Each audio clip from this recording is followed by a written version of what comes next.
up, everybody?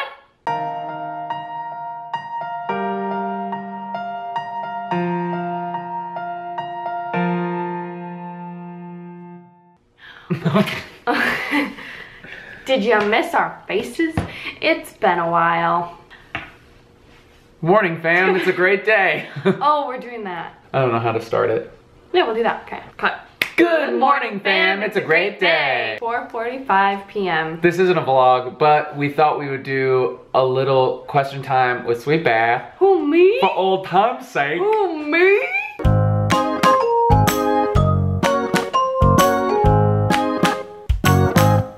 First question. This one comes from Marcia.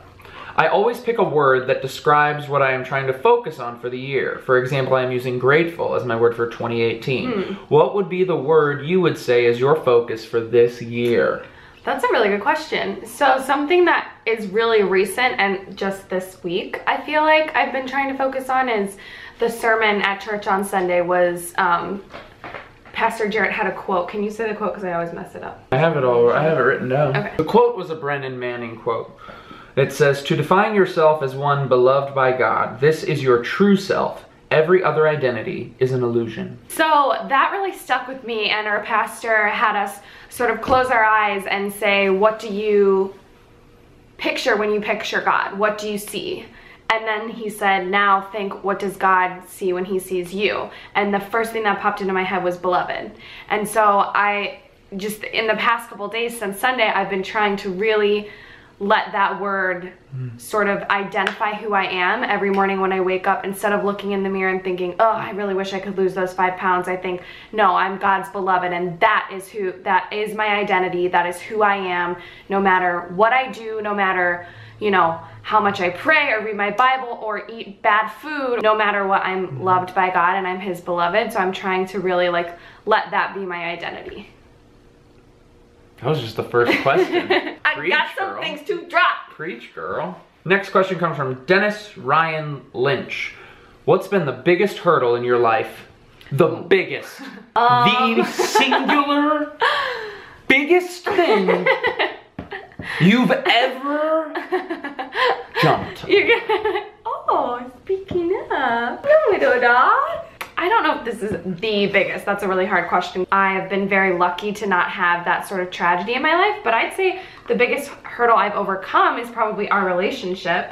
And well, fine. I'm just saying, we had some struggles in our relationship early on. Like, we were very rocky, and I think many times it could have been much easier to just be like, meh, let's walk away, you know? So I feel like I'm very proud that we're in the place that we are today. Next question comes from Michaela. Favorite Starbucks drink or drinks?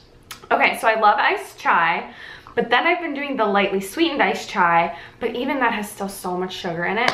But recently I've tried the blonde roast, and I've been doing a skinny vanilla latte with the blonde roast, and it's really good. Blondie. Brooke Pinion wants to know, what is your personality type?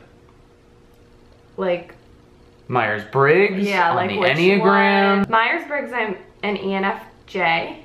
ENFP, sorry. You're a INTJ. On the Enneagram, which if you haven't done the Enneagram, he's obsessed with it. I'm not that obsessed with it. Yes, you are. Not as much as some people. I'm a 6, right? Yeah. Loyalist, and you're a 3. I'm a 3. Achiever. The achiever. Maybe we'll do a video actually, series all on the Enneagram. That would be fun. We should invite Lauren over because our friend Lauren is obsessed with it. But I'd say that actually a 3 and a 6 very much describes us.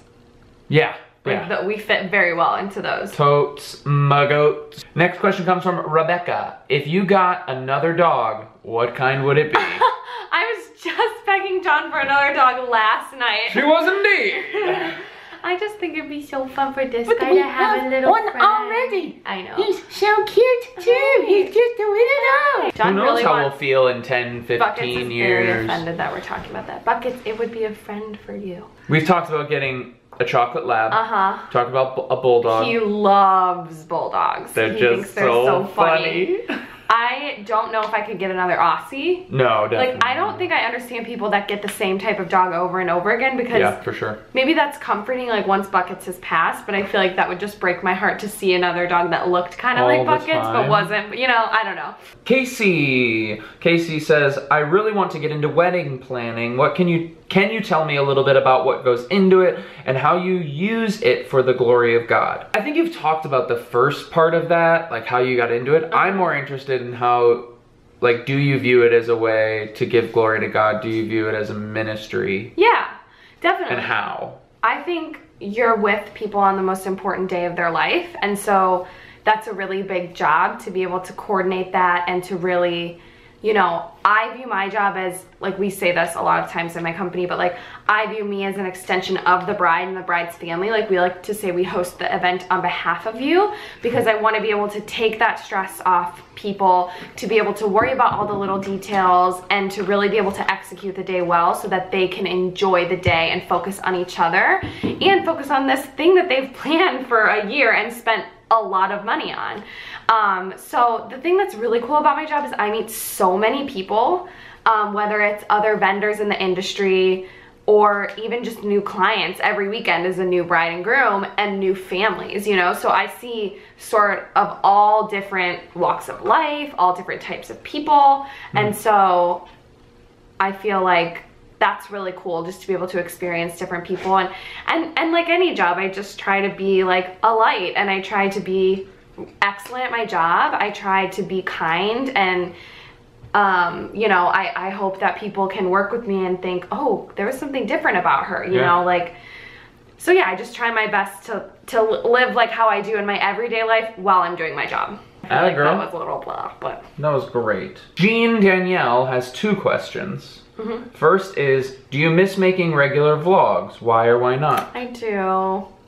It's not fair for me to say that because I didn't do any of the work. It was all him. So I'm like, yeah, I miss it. Like, I miss having those memories, and like, we're trying to document it well in other ways, like with photos and stuff like that, but also like interacting with everybody and having like friends online. I do miss it, but I completely understand. Jon is busy, and he's really, you know, running his own business and trying to grow his own business, and so, you know, it's a lot. Yeah, and I miss it too. I really do. And we were just talking about this before we started filming.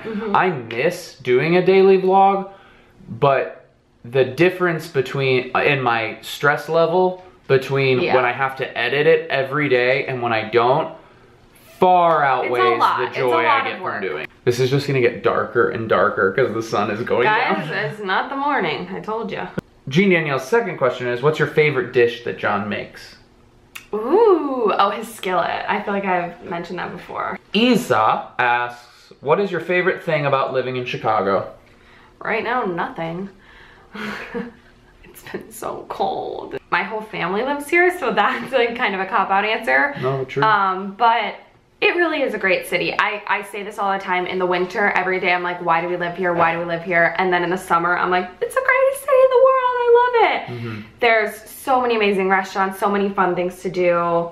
You know, I don't know. Do you have a favorite? No, because my favorite thing about living in Chicago is that it's home. Yeah. You know? Okay, final question comes from me. Why do you look like a sexy model rock star and I look like a bum?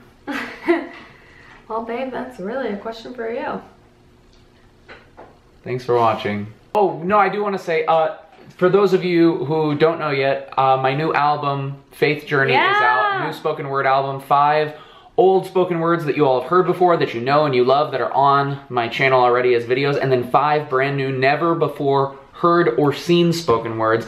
It is everywhere music is sold. Spotify, Amazon, Apple Music, wherever else you might get music. Trust me, it's there, and you should go check it out. iTunes, really, that's a very popular one. Jon collabed on it with his friend Stefan from college, and Stefan Common Man Music. Such a talented musician, and he really, I mean, he's been doing music on Jon's videos for a while, but they just have a way of like connecting like the music and the spoken word. It just fits really well. Yeah. And yeah, people are always asking like, can I get a recording of this? Can I get a recording of that? Yeah, the answer is yes. So now I can. Via Faith Journey that you can go download and buy right now with the links down below. Love you all. Keep Being Tossum. Somewhere in the vast middle, I began again. I started thinking about warm summer nights, about train stories and old paintings, about that wooden bench that became the coffin for my old self.